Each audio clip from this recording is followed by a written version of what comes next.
ಎಲ್ಲರಿಗೂ ಶುಭೋದಯ. ಬೆಳಗಿನ ಶುಭೋದಯ. ಬಹಳ ಅದ್ಭುತವಾದಂತ ಕೆಲವು ವಿಚಾರಗಳನ್ನ ಚರ್ಚೆ ಮಾಡಿದಿರಿ. ಸಾಕಷ್ಟು ಒಳ್ಳೆಯ ವಿಷಯಗಳನ್ನ ಅನುಭವ ಮಾಡ್ತಾ ಇದ್ದೀರಿ. ತಮ್ಮೆಲ್ಲರಿಗೂ ತುಂಬ ಹೃದಯದ ಧನ್ಯವಾದಗಳು. ಈಗ ಭಜಗೋವಿಂದಂನ 12ನೇ ಚರಣ ಇವತ್ತು ವಾಚನ ಮಾಡುವಂತ ಪ್ರಯತ್ನ.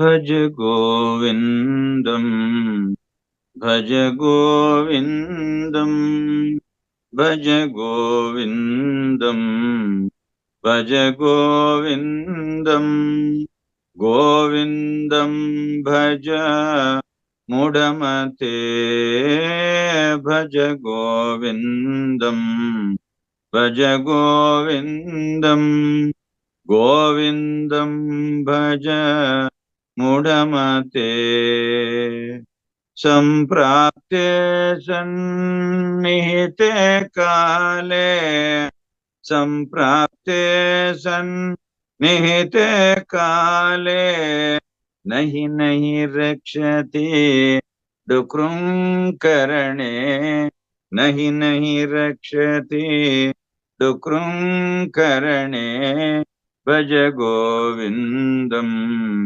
ಭಜ ಗೋವಿಂದಂ ದಿನಯಾಮಿನ್ಯೌ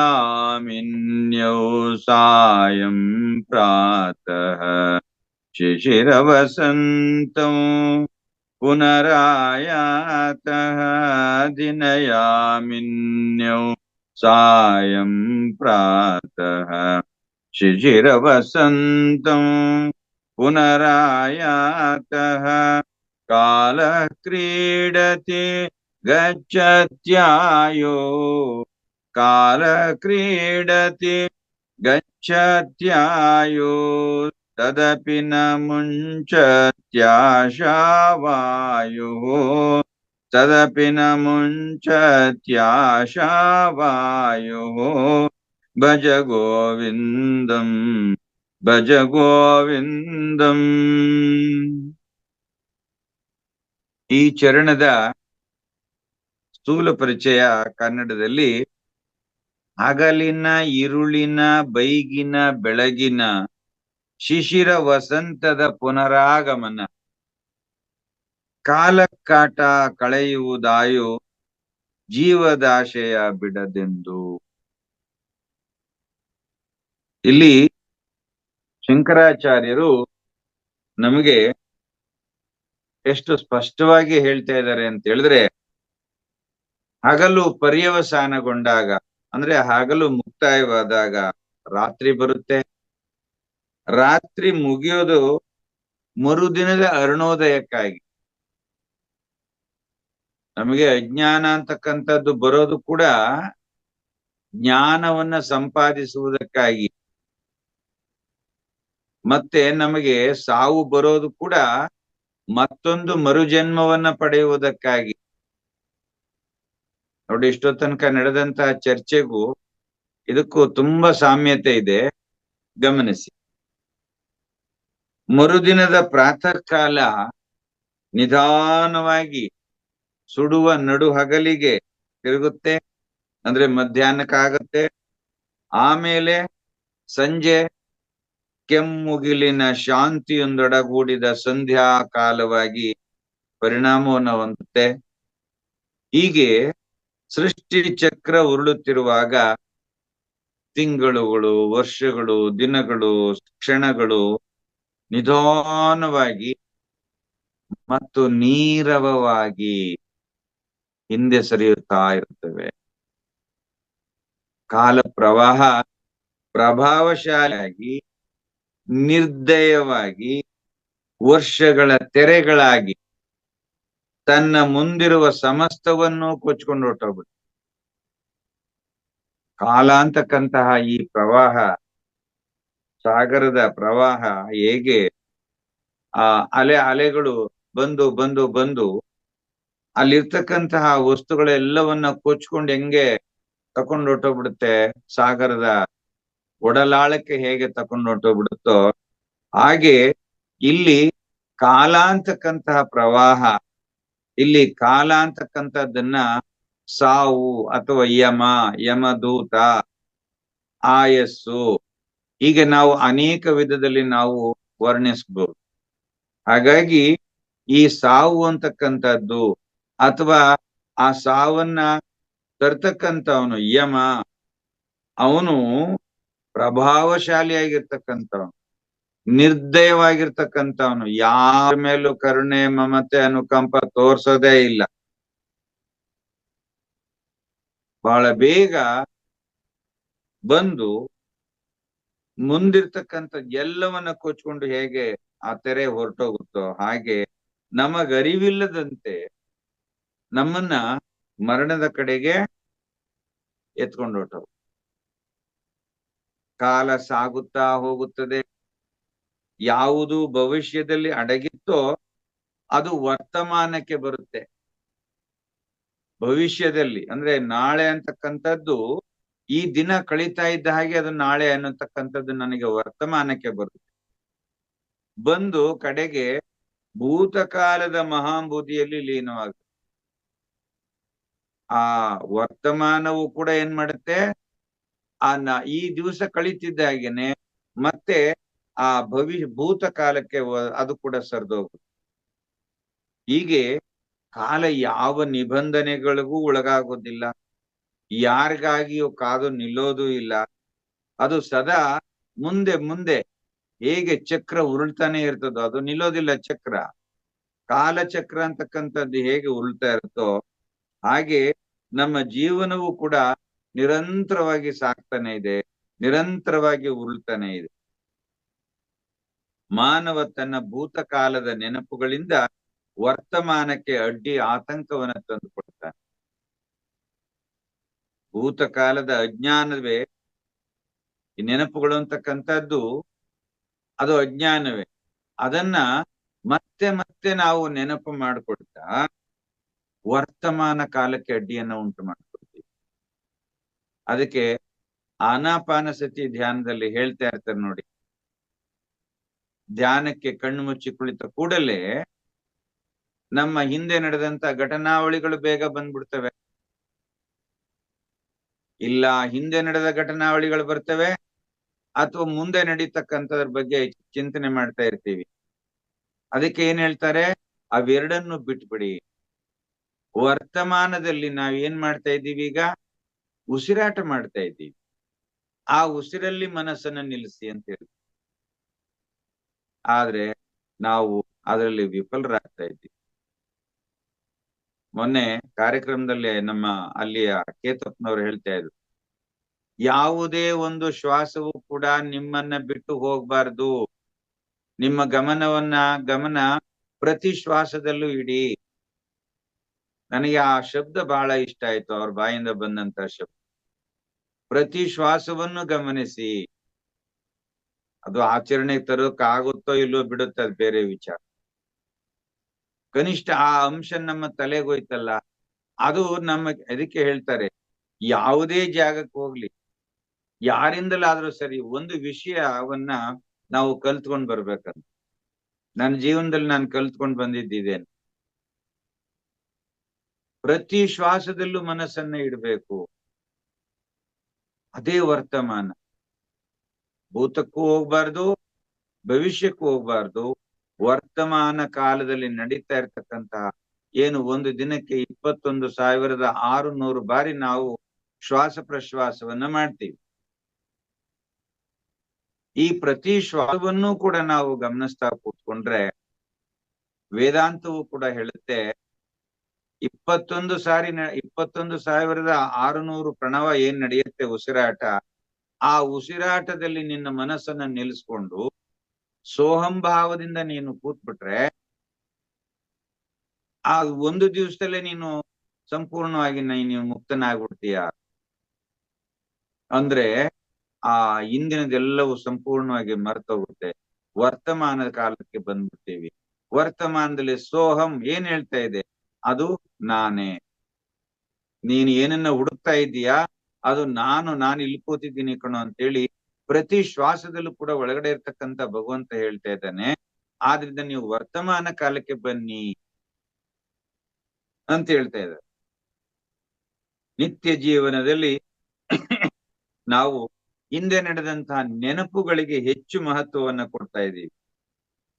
ನಿಜವಾಗೂ ಮುಂದೆ ನಾನೇನ್ ಮಾಡ್ಬೇಕು ಅಂತಕ್ಕಂತ ಆ ದೃಷ್ಟಿಕೋನವನ್ನೇ ಬಿಟ್ಬಿಡ್ತಾ ಇದ್ದೀವಿ. ಅದು ನಮಗೆ ಅಡ್ಡಿಯನ್ನ ಉಂಟು ಮಾಡ್ತಾ ಇದೆ. ಆದ್ರಿಂದ ಅದನ್ನ ಬಿಡಬೇಕು. ಭವಿಷ್ಯದ ಜೀವನವನ್ನ ನಾವು ಹಾಳು ಮಾಡ್ಕೊಳ್ತೀವಿ. ವಿವೇಕಾನಂದರು ಒಂದ್ ಕಡೆ ಹೇಳ್ತಾರೆ, ಈಗ ನೀನು ಹೇಗೆ ಬದುಕ್ತಾ ಇದ್ದೀಯಾ ಅದಕ್ಕೆ ನೀನು ಹಿಂದಿನ ಜನ್ಮಗಳು ಮತ್ತೆ ನೀನು ಇದುವರೆಗೂ ಈ ಜನ್ಮದಲ್ಲೂ ನೀನು ಮಾಡ್ಕೊಂಡು ಬಂದಂತಹದ್ದು ಅಲ್ಲಿ ಕಾರಣ ಆಗಿರುತ್ತೆ. ಆದ್ರಿಂದ ಕನಿಷ್ಠ ಇನ್ನು ಮುಂದಕ್ಕಾರ ನೀನು ಉತ್ತಮವಾಗಿ ಬದುಕಬೇಕು, ನಿನ್ನ ಜೀವನ ಸುಗಮವಾಗ್ಬೇಕು ಅಂತಂದ್ರೆ ಅದು ಇವತ್ತಿನಿಂದಲೇ ಒಳ್ಳೆಯ ಮಾರ್ಗವನ್ನ ಅನುಸರಿಸು. ವರ್ತಮಾನ ಕಾಲದಲ್ಲಿ ಬದುಕೋದಕ್ಕೆ ನೀನು ಪ್ರಯತ್ನ ಮಾಡು ಅಂತೇಳಿ ಹೇಳ್ತಾರೆ.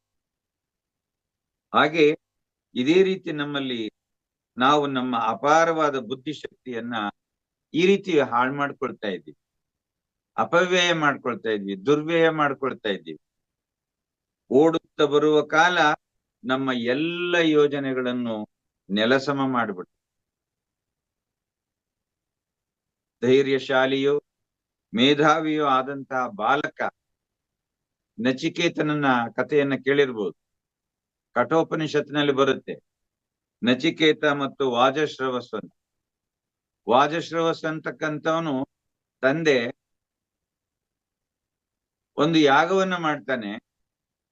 ಆ ಯಾಗದಲ್ಲಿ ದಾನ ಮಾಡ್ಲಿಕ್ಕೆ ತಂದಿರ್ತಕ್ಕಂಥ ಹಸುಗಳು ಅವು ಜೀವನದಲ್ಲಿ ಎಷ್ಟು ನೀರು ಕುಡಿಬೇಕಾಗಿತ್ತು ಅಷ್ಟು ನೀರು ಕುಡ್ದೋಗಿದೆ, ಎಷ್ಟು ಸಗಣಿ ಹಾಕ್ಬೇಕಾಗಿತ್ತು ಅಷ್ಟು ಸಗಣಿ ಹಾಕಾಗೋಗಿದೆ, ಎಷ್ಟು ಹಾಲು ಕೊಡ್ಬೋದಾಗಿತ್ತು ಅಷ್ಟು ಕೊಟ್ಟ ಆಗೋಗಿದೆ. ಇನ್ನೊಬ್ರ ಕೈಲಿ ಏನೂ ಆಗಲ್ಲ. ಅಂತಹ ಹಸುಗಳನ್ನ ದಾನ ಮಾಡ್ಲಿಕ್ಕೆ ವಾಜಶ್ರವಸ್ ಅಂತಕ್ಕಂಥವನು ತಂದೆ ಕೊಡ್ತಾ ಇದ್ದಾನೆ. 7-8 ವರ್ಷದ ಬಾಲಕ ನಚಿಕೇತ ಪಕ್ಕದಲ್ಲಿ ಕೂತ್ಕೊಂಡು ಇದನ್ನೆಲ್ಲ ನೋಡ್ತಾನೆ. ನಮ್ ತಂದೆ ಕೊಡ್ತಾ ಇರ್ತಕ್ಕಂತಹ ದಾನ ಯಾವುದಕ್ಕೂ ಉಪಯೋಗ ಬರಲ್ಲ, ಇಂಥದ್ದನ್ನ ಕೊಟ್ಟು ಇನ್ನಷ್ಟು ಕರ್ಮವನ್ನ ಅಂಟಿಸ್ಕೊಳ್ತಾ ಇದ್ದಾನಲ್ಲ ನಮ್ಮ ತಂದೆ ಅಂತೇಳಿ ನಮ್ಮ ತಂದೆಗೆ ಮುಕ್ತಿಯನ್ನ ಕೊಡಿಸ್ಬೇಕು ಅಂತಕ್ಕಂತಹ ಪುಣ್ಯವನ್ನ ಸಂಪಾದನೆ ಮಾಡಿಸ್ಬೇಕು ಅಂತಕ್ಕಂತಹ ಏಕೈಕ ಉದ್ದೇಶದಿಂದ ತಂದೆಯನ್ನ ಕೇಳ್ತಾನೆ, ಅಪ್ಪ ನನ್ನನ್ನ ಯಾರಿಗ್ ದಾನ ಕೊಡ್ತೀಯ? ಯಾಕೆಂದ್ರೆ ಆ ಹಸುಗಳೆಲ್ಲ ಮುಗಿದೋಗಿದೆ ಅದ್ರ ಆಯಸ್ಸು, ಅಂತದನ್ನ ಕೊಡ್ತಾ ಇದ್ದೀಯ, ನಾನ್ ಇನ್ನು ಬಾಲಕ ಎಳೆಯ ವಯಸ್ಸಿನವನು, ನನ್ನನ್ನ ಯಾರಿಗ್ ದಾನ ಕೊಡ್ತೀಯ? ಈ ವಾಜಶ್ರವ ಸುಮ್ನೆ ಇರ್ತಾನೆ. ಮತ್ತೆ ಕೇಳ್ತಾನೆ ಹುಡುಗ, ಅಪ್ಪ ನನ್ನನ್ನು ಯಾರಿಗ್ ದಾನ ಕೊಡ್ತೀಯ? ಸಿಟ್ಟಿನಿಂದ ಅವನೇನ್ ಅಂದ್ಬಿಡ್ತಾನೆ, ನಿನ್ನನ್ನ ಯಮನಿಗೆ ದಾನ ಕೊಡ್ತೀನಿ ಎಂದು ಬಿಡ್ತಾನೆ. ಹಂಗಂದ ತಕ್ಷಣ ದೇಹ ಬಿಟ್ಬಿಟ್ಟು ಯಾರು ನಚಿಕೇತ ಹೋಗಿ ಯಮನ ಮನೆಯ ಬಾಗಿಲಲ್ಲಿ ಸುಮಾರು ದಿವಸ ಕಾಯ್ದು ಬಿಡ್ತಾನೆ.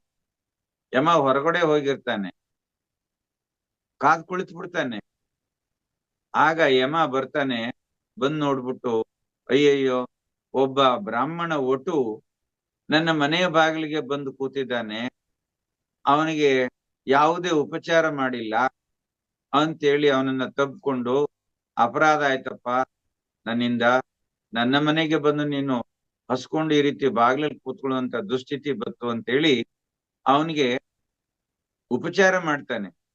ಉಪಚಾರ ಮಾಡಿ, ನೀನ್ ಯಾತಕ್ ಬಂದಿದೀಯಾ, ನಿನಗೆ ಏನ್ ಬೇಕು ಕೇಳು ಅಂತೇಳಿ ಅವನಿಗೆ ಸಾಕಷ್ಟು ಅವಕಾಶಗಳನ್ನ ಕೊಡ್ತಾನೆ. ನಿನಗೆ ಚಿರಯೌವನ ಕೊಡ್ತೀನಿ, ಬೇಕಾದಷ್ಟು ಧನ ಕನಕಗಳನ್ನ ಕೊಡ್ತೀನಿ, ನಿನ್ನನ್ನು ನಾನು ಚಿರಂಜೀವಿಯನ್ನಾಗಿ ಮಾಡ್ತೀನಿ, ಹೀಗೆ ಭೂಲೋಕದ ಸಂಪೂರ್ಣ ಸಮಸ್ತವನ್ನು ನಿನ್ನೊಬ್ಬನಿಗೆ ದಾರಿ ಎರೆದು ಕೊಟ್ಬಿಡ್ತೀನಿ ಅಂತ ಏನೆಲ್ಲ ಕೇಳ್ತಾನೆ. ಆದ್ರೆ ನಚಿಕೇತ ಅದು ಯಾವುದನ್ನು ಇಷ್ಟಪಡೋದಿಲ್ಲ. ಅವನು ಹೇಳ್ತಕ್ಕಂಥದ್ದು ಅಲ್ಲ, ನೀನ್ ಕೊಡ್ತಕ್ಕಂಥದ್ದು ಎಲ್ಲವೂ ನಶ್ವರವಾದದ್ದು, ಇವತ್ತಿರುತ್ತೆ ನಾಳೆ ಹೋಗುತ್ತೆ, ನಾನು ಎಷ್ಟೇ 1000 ವರ್ಷ ಬದುಕಿದ್ರು ಕೂಡ ಮತ್ತೆ ನನಗೆ ಸಾವು ಬಂದೇ ಬರುತ್ತೆ. ಹೀಗಿರುವಾಗ ಇದನ್ನೆಲ್ಲ ತಕೊಂಡು ನಾನೇನ್ ಮಾಡ್ಲಿ?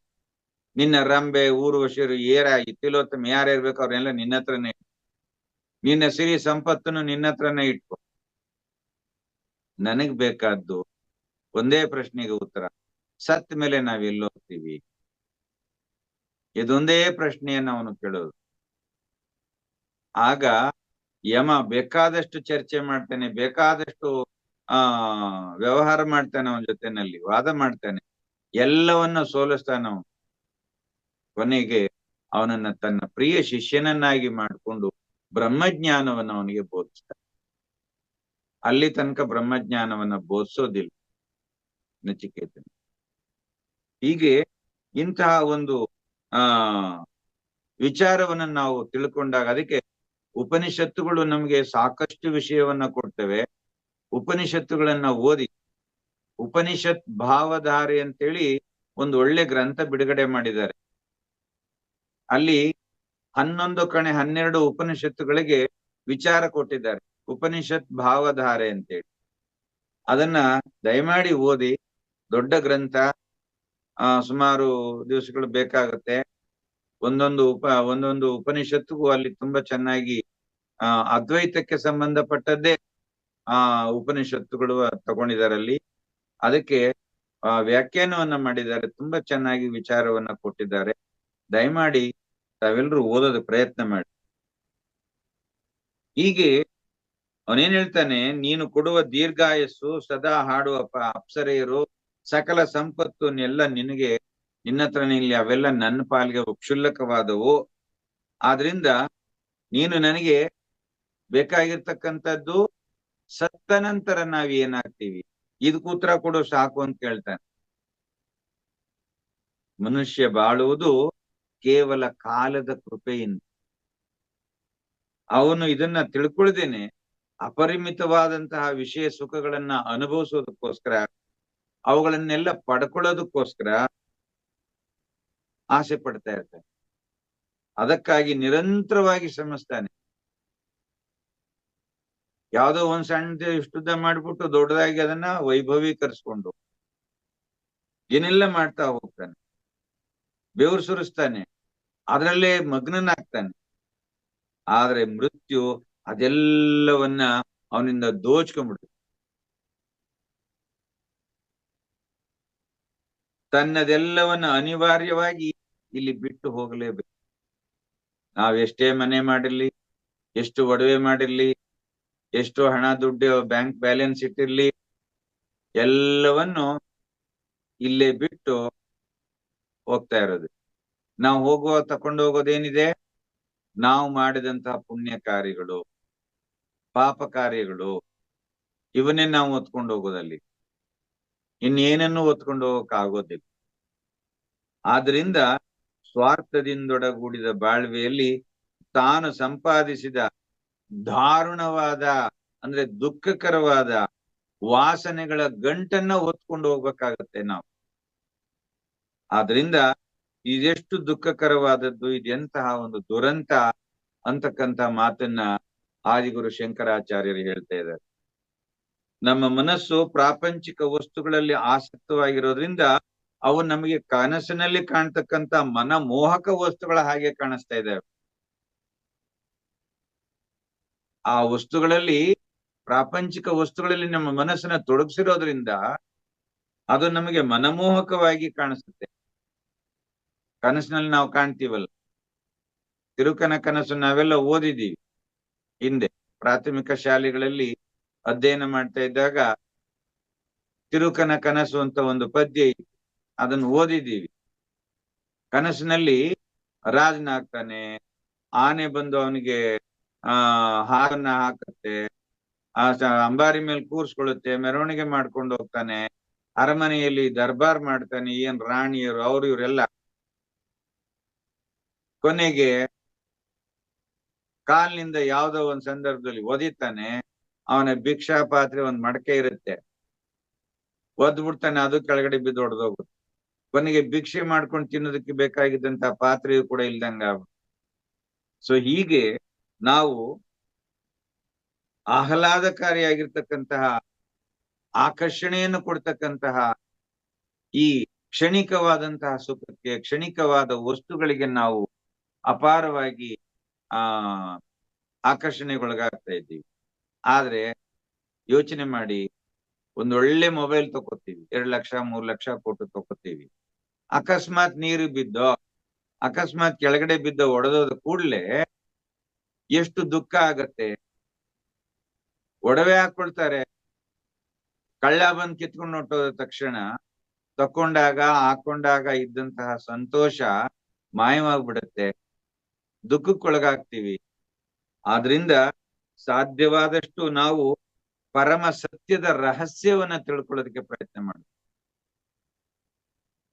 ಪರಮ ಸತ್ಯದ ರಹಸ್ಯ ಯಾವ್ದು ಏನಾಗಿದೆ, ಮರೆ ಮಾಡ್ಬಿಟ್ಟಿದೆ. ಸತ್ಯದ ಮುಖವನ್ನ ಬಂಗಾರದ ಬಟ್ಟಲಿನಿಂದ ಮುಚ್ಚಿಟ್ಬಿಟ್ಟಿದ್ದಾರೆ. ಈ ಮಾತನ್ನ ಈಶಾವಾಸ್ಯ ಉಪನಿಷತ್ತು ಹೇಳ್ತಾ ಇದೆ. ಆದ್ರಿಂದ ಉಪನಿಷತ್ತಿನ ಅಭ್ಯಾಸಿಗಳು ಕೂಡ ಗುರು ಹೇಳಿರ್ತಕ್ಕಂತಹ ಇದೆಲ್ಲವನ್ನೂ ಈಶ್ವರನೆಂದು ತಿಳಿ, ಸರ್ವಂ ಬ್ರಹ್ಮಮಯಂ ಜಗತ್, ಈಶಾವಾಸ್ಯೋಪನಿಷತ್ತಿನಲ್ಲಿ ಬರ್ತಕ್ಕಂತಹ ವಾಕ್ಯ ಇದು. ಇದನ್ನ ನಾವು ಕಾಣಿಸ್ತಾ ಇರ್ತಕ್ಕಂಥದ್ದೆಲ್ಲವೂ ಕೂಡ ಈಶ್ವರವೇ. ಸರ್ವಂ ಬ್ರಹ್ಮಮಯಂ, ಎಲ್ಲವೂ ಬ್ರಹ್ಮವೇ. ಆದ್ರಿಂದ ನಾವು ಯಾವುದನ್ನು ನನ್ನದು ಅಂತ ತಿಳ್ಕೊಳಕ್ ಹೋಗ್ಬಾರ್ದು, ಅದನ್ನ ನನಗೋಸ್ಕರವೇ ಪಡ್ಕೋಬೇಕು ಅಂತಕ್ಕಂಥದ್ದ ಕಡೆಗೂ ಗಮನ ಕೊಡಬಾರ್ದು. ಇಂದ್ರಿಯ ವಿಕಾರಗಳು ಮನುಷ್ಯನನ್ನ ಅಂಧನನ್ನಾಗಿ ಮಾಡಿ ಪರಿಪೂರ್ಣತೆಯನ್ನು ಪಡೆಯದಂತೆ ಅಡ್ಡಿಯಾಗುತ್ತವೆ. ಈ ಇಂದ್ರಿಯಗಳ ವಿಕಾರಗಳು ನೋಡಿ, ಮೊನ್ನೆ ಒಬ್ಬ ರಸ್ತೆಯಲ್ಲಿ ಒಂದು ಜೋಡಿ ಹೋಗ್ತಾ ಇತ್ತು, ಭಾವಿ ಪತಿ ಪತ್ನಿಯರು. ಯಾವನೋ ಒಬ್ಬ ಹೋದ, ಇಲ್ಲಿಂದ ಬಂದ, ಆಕೆಯನ್ನ ಹಿಡ್ದ, ಅವಳ ಪ್ರೈವೇಟ್ ಪಾರ್ಟ್ಸ್ ಗಳನ್ನ ಟಚ್ ಮಾಡಕ್ ಹೋದ.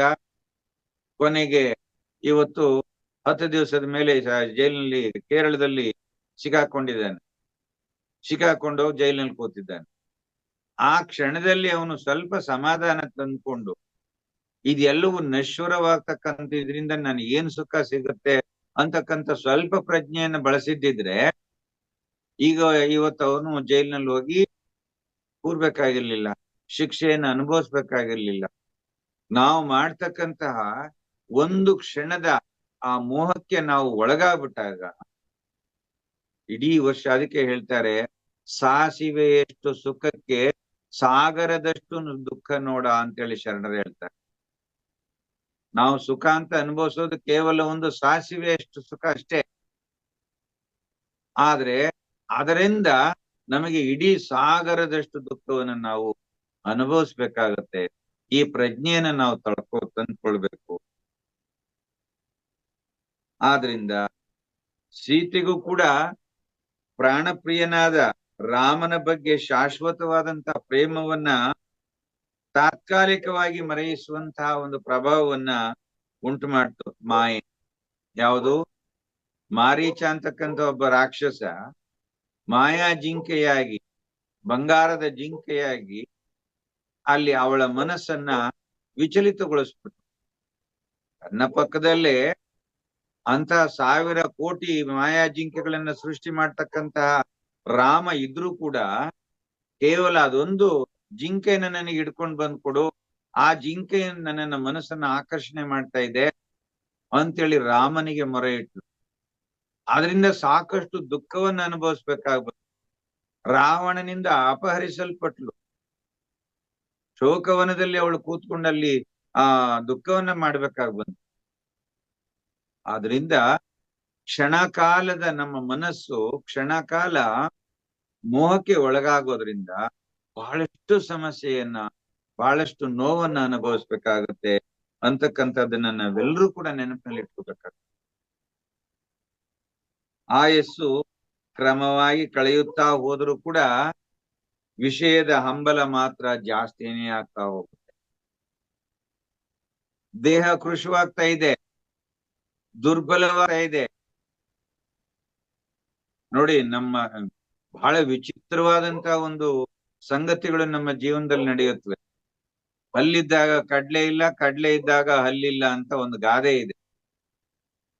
ನಾವು ಯೌವನದಲ್ಲಿರುವಾಗ ಏನನ್ನ ಬೇಕಾದ್ರೂ ತಿನ್ಬಹುದು, ಏನನ್ನ ಬೇಕಾದ್ರೂ ಉಂಡು ಸಂತೋಷ ಪಡ್ಬೋದು, ಜೀರ್ಣಿಸ್ಕೋಬಹುದು ಅನ್ನೋ ಶಕ್ತಿ ಇರುತ್ತೆ. ಅದೇ ವಯಸ್ಸಾದ್ಮೇಲೆ ಅದಾಗಲ್ಲ. ಆದ್ರೆ ಆ ತಿನ್ಬೇಕು ಅಂತಕ್ಕಂಥ ಶಕ್ತಿ ಇದ್ದ ಕಾಲದಲ್ಲಿ ನಮ್ಮ ತಿನ್ನಕ್ ಸಿಕ್ಕಲ್ಲ, ಬಹಳ ಕಡಿಮೆ ಅವಕಾಶ. ಅದೇ ವಯಸ್ಸಾದ್ಮೇಲೆ ದುಡ್ಡು ಇರುತ್ತೆ ಸಾಕಷ್ಟು, ಎಲ್ಲವೂ ಇದೆ, ತಿನ್ನೋದಕ್ಕೆ ಜೀರ್ಣಿಸ್ಕೊಳ್ಳೋದಕ್ಕೆ ಶಕ್ತಿ ಇಲ್ಲ. ಎಷ್ಟಿದ್ರು ನೋಡ್ಕೊಂಡು ತೃಪ್ತಿ ಪಟ್ಕೋಬೇಕಷ್ಟೇ. ಆದ್ರಿಂದ ಅದಕ್ಕೆ ಈ ವಿವೇಕ ಮತ್ತು ವೈರಾಗ್ಯ, ಈ ದೇಹ, ಈ ಯೌವನ, ಈ ಇಂದ್ರಿಯಗಳು ಇವೆಲ್ಲವೂ ಕೂಡ ಒಂದಲ್ಲ ಒಂದು ದಿನ ನಾಶವನ್ನ ಹೊಂದುತ್ತೆ ಅಂತಕ್ಕಂಥ ವಿವೇಕ ಇರ್ಬೇಕು. ಅದಕ್ಕೆ ಲೌಕಿಕ ಸುಖದ ಹಸಿವನ್ನ ನಾವು ಸಾಧ್ಯವಾದಷ್ಟು ಕಡಿಮೆ ಮಾಡ್ಕೋಬೇಕು. ಯಾಕಂದ್ರೆ ಮೃತ್ಯು ನಮ್ಮ ಹಿಂದೆನೆ ಬರ್ತಾ ಇದೆ, ಬೆನ್ಗಂಟ್ಕೊಂಡ್ ಬರ್ತಾ ಇದೆ. ಸಾವು ಅಂತಕ್ಕಂಥದ್ದು ನಮ್ಮ ಹಿಂದೆನೆ ಬರ್ತಾ ಇದೆ. ಆದ್ರೆ ನಾವು ಆ ಸಾವು ನಮ್ಮ ಹಿಂದೆ ಬರ್ತಾ ಇದೆ ಅಂತಕ್ಕಂಥದ್ದನ್ನ ನಾವು ಯೋಚನೆ ಮಾಡೋದೇ ಇಲ್ಲ. ಕೇವಲ ಈ ಕ್ಷಣದಲ್ಲಿ ನಾನು ವಿಷಯ ಸುಖಗಳನ್ನ ಅನುಭವಿಸೋದಕ್ಕೆ ಮನಸ್ಸು ಮಾಡ್ತಾ ಹೋಗ್ತೀವಿ. ಆದ್ರಿಂದ ನಾವು ಈ ಕಷ್ಟ ಕಾರ್ಪಣ್ಯಗಳಿಂದ ಆವೃತಗೊಂಡು ಸ್ಮಶಾನದೆಡೆಗೆ ಸಾಗುವಂತಾದರೂ ದುಃಖಕಾರಕವಾದಂತಹ ವಸ್ತುಗಳಿಂದ ದೊರೆಯುವ ಸಂತೋಷವನ್ನ ಸಾಧ್ಯವಾದಷ್ಟು ಬಿಡಬೇಕು. ಬಟ್ ಬಹಳಷ್ಟು ಜನ ಏನ್ ಹೇಳ್ತಾರೆ ಅಂದ್ರೆ, ಮುಂದಕ್ ಮನುಷ್ಯರಾಗಿ ಹುಡ್ತೀವೋ ಇಲ್ವೋ, ಈ ಜನ್ಮದಲ್ಲಿ ಸಿಕ್ಕಿದೆ ಅನುಭವಿಸ್ಬಿಡ್ಬೇಕು, ಖಾನ ಪೀನ ಮೋಜು ಉಡಾನ, ಬಹಳ ಚೆನ್ನಾಗಿ ಹೇಳ್ತಾರೆ ಕೆಲವರು. ಆದ್ರೆ ನಾನು ಹೇಳ್ತಾ ಇರ್ತೀನಿ ಅಂತವ್ರ ಹಂಗಂದಾಗ, ಆಯ್ತಪ್ಪ ನೀನ್ ಖಾನಾನು ಮಾಡು, ಪೀನಾನು ಮಾಡು, ಮೋಜನ್ನು ಮಾಡು, ಅದ್ರ ಮಾರನೆಗೆ ಸಾಕಷ್ಟು ನೋವುಗಳು ಬರ್ತವೆ, ಅದನ್ನು ಅನುಭವಿಸ್ಬೇಕಾಗತ್ತೆ. ಯಾಕೆ ನೀನೇ ತಂದ್ಕೊಂಡಿರುವಂತದ್ದು ಅನುಭವಿಸ್ಬೇಕಾಗತ್ತೆ ಅಂತ ಹೇಳ್ತಾರೆ. ಆದ್ರಿಂದ ವಿವೇಕಶಾಲಿಯಾಗು, ವ್ಯಾಮೋಹವನ್ನ ಬಿಡು, ಎಲ್ಲ ಬಗೆಯ ತೃಪ್ತಿಯನ್ನು ನೀಡಬಲ್ಲ ಪರಮ ಸತ್ಯವನ್ನ ಅನ್ವೇಷಣೆ ಮಾಡು. ಬಹಳ ಸ್ಪಷ್ಟವಾಗಿ ಹೇಳ್ತಾ ಇದ್ದಾರೆ. ಸದಾ ಏನು ಆತ್ಮಾನಂದ, ಆತ್ಮಾನಂದವನ್ನ, ಬ್ರಹ್ಮಾನಂದವನ್ನ ಅನುಭವಿಸ್ತಕ್ಕಂತಹ ಪರಮ ಸತ್ಯ ಎಲ್ಲಿದೆ ಅನ್ನೋದನ್ನ ಹುಡುಕು. ಆ ಅನಶ್ವತೆಯೇ ನಿನಗೆ ನೆಮ್ಮದಿಯನ್ನು ದೊರಕಿಸಿಕೊಡಬಲ್ಲದು. ಮನೋವಿಕಾರದ ರೋಗಕ್ಕೀಡಾಗದೆ ಸತ್ಯ ಶೋಧನೆಯನ್ನ ಮಾಡು. ನಮ್ಮ ಪ್ರಯತ್ನ ಏನಾಗಿರ್ಬೇಕು? ನಿರಂತರವೂ ಸತ್ಯವನ್ನ ಹುಡುಕೋದ್ರಲ್ಲೇ ಇರ್ಬೇಕು. ಆದ್ರೆ ನಾವು ಸತ್ಯವನ್ನ ಹುಡುಕೋದ್ರ ಕಡೆ ನಾವು ಹೋಗೋದೇ ಇಲ್ಲ. ಅಸತ್ಯವಾದದ್ದು, ಅಶಾಶ್ವತವಾದದ್ದನ್ನೇ ನಾವು ಹುಡುಕ್ತಾ ಇದ್ದೀವಿ, ಅದನ್ನೇ ಸಂಪಾದನೆ ಮಾಡೋದಕ್ಕೆ ನಾವು ಪ್ರಯತ್ನ ಮಾಡ್ತಾ ಇದ್ದೀವಿ. ಆದ್ರಿಂದ ಸಾಧ್ಯವಾದಷ್ಟು ನಮ್ಮ ಜೀವನ ಹೀಗೆ ಕಳೆದು ಹೋಗಬಾರದು. ಉತ್ತಮದ ಕಡೆಗೆ, ಅಸತೋಮ ಸದ್ಗಮಯ, ತಮಸೋಮ ಜ್ಯೋತಿರ್ಗಮಯ. ನೋಡಿ, ಕತ್ತಲೆಯಿಂದ ಬೆಳಕಿನ ಕಡೆಗೆ, ಅಂದ್ರೆ ಅಜ್ಞಾನದಿಂದ ಸತ್ಯದ ಕಡೆಗೆ, ಸುಜ್ಞಾನದ ಕಡೆಗೆ ಸಾಗಬೇಕಾಗಿರೋದು ನಮ್ಮೆಲ್ಲರ ಕರ್ತವ್ಯವಾಗ್ಲಿ ಅಂತ ಹೇಳ್ತಾ, ಈ ಒಂದು 12ನೇ ಚರಣಕ್ಕೆ ನಾನು ಮಂಗಳಾಚರಣೆಯನ್ನು ಮಾಡ್ತಾ ಇದ್ದೇನೆ. ಹರಿ ಓಂ ಶ್ರೀ ಸದ್ಗುರು ಶಂಕರಾಚಾರ್ಯ.